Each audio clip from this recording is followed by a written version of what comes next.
The milestone made possible by your support. Thank you for being part of our journey.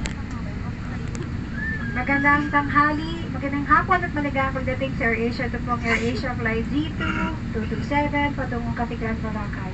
Ang flight na ito pinangunahan ni Kapitan Victor Lacaya sa tulong ng Official Raymond Chua. At ako po si LJ, ang inyong senior cabin crew kasama sina Chini, Chang at RJ. Tayo po ay lilipad ng 50 minuto.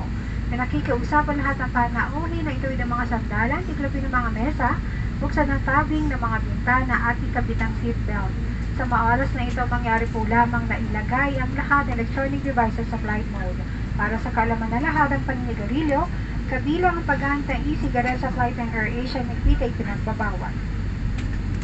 Para sa kaligtasan, nagpitay pinagbabawal ang paggamit at pag-charge ng power bank sa loob ng aeroplano. Hindi rin dapat ilagay ang mga ito sa overhead compartment. Sa halip, maaari itong itago sa seat pocket, hindi kaya'y sa loob ng inyong bag sa ilalim ng upuan sa harapan ninyo.